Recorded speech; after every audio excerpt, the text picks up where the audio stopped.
Hello साथीहरु, स्वागत छ तपाईहरुलाई आजको भिडियोमा। आज म भन्न जाँदैछु एउटा यस्तो एपको बारेमा जसबाट तपाईले यस्तो र यस्तो खालको एआई जेनेरेटेड फोटोहरु बनाउन सक्नुहुन्छ, त्यो पनि फ्रीमा। आजभोलि यस्तो फोटो बनाउन सोशल मिडियामा ट्रेन्ड नै चलेको छ। यदि तपाईहरु पनि यस्तो फोटो बनाउन चाहनुहुन्छ भने यो भिडियो तपाईहरुको लागि। आउनुहोस् भिडियो सुरु गरौँ। यसको लागि मैले तपाईहरुलाई मेरो मोबाइलको स्क्रिन शेयर गर्दैछु। सबैभन्दा पहिला आफ्नो फोनमा रहेको एप स्टोर अथवा प्ले स्टोरमा जानुस्। एपको नाम रहेको छ फोटो ल्याब। त्यसपछि सर्च बारमा गएर फोटो ल्याब सर्च गर्नुस्।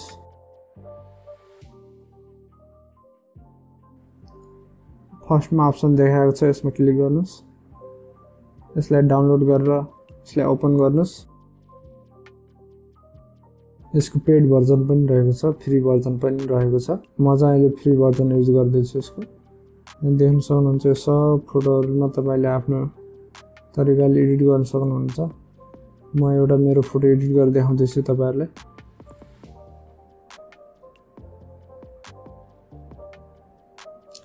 यहाँ एड देखाउँछ, हजुरले एड पनि हेर्नुपर्ने हुन्छ। यहाँ हेयरको कलर र स्टाइल चुज गर्ने अप्सन दिएको छ। मैले चाहिँ यो चुज गर्दैछु। यहाँ देख्न सक्नुहुन्छ मैले एउटा फोटो अपलोड गरेको थिएँ। यसले 8 वटा फोटो जेनेरेट गरेर दिएको छ। यो फोटोलाई तपाईले डाइरेक्ट यहाँबाट क्लिक गरेर डाउनलोड गर्न सक्नुहुन्छ।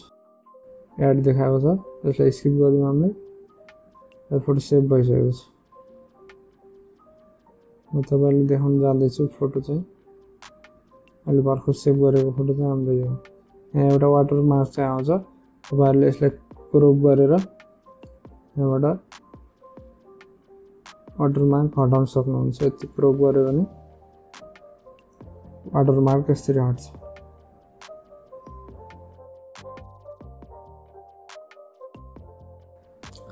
भिडियोहरु पनि रहेको छ। तपाईहरुले भिडियोमा पनि आफ्नो फेस चेन्ज गर्न सक्नुहुन्छ।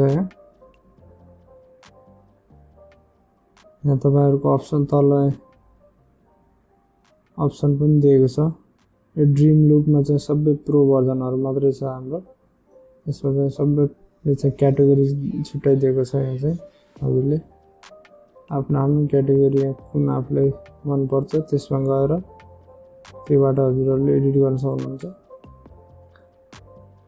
लुक ल्याब भन्ने अप्सनमा चाहिँ अघि हामीले एडिट गरेको जस्तै हो। एउटा फोटो तपाईले अपलोड गर्नुभयो भने 8 वटा फोटो बनाएर दिन्छ यसले। यहाँ आफुलाई जस्तो मन लाग्छ त्यस्तो आफुले अपडेट गर्न सक्नुहुन्छ। म अर्को पनि एउटा एडिट गर्दैछु। अब यहाँ तपाईहरुले त्यो एडिट गर्न एउटा एड हेर्नुपर्छ भनेको छ। यो एड सकेपछि मात्रै हामीले त्यो युज गर्न मिल्छ। एड सकिसकेको छ। अब चाहिँ फोटो एडिट हुँदैछ। यहाँ देख्न सक्नुहुन्छ स्पोर्ट वाला फोटो मैले चुज गरेको थिएँ। सबै स्पोर्ट भर्जनमा एडिट भएको छ। फेस चाहिँ तपाईको दामीसँग अप्लाई हुन्छ। यो चाहिँ एआई को कमाल। यहाँबाट तपाईहरुले आफ्नो जस्तो पनि फोटो एडिट गर्न सक्नुहुन्छ। र यति नै थियो आजको जानकारी। यदि भिडियो मन पर्यो भने भिडियोलाई लाइक र च्यानललाई सब्स्क्राइब गर्न नबिर्सनु होला। हामी भेट्ने छौं फेरि अर्को यस्तै इन्फर्मेटिभ भिडियोमा।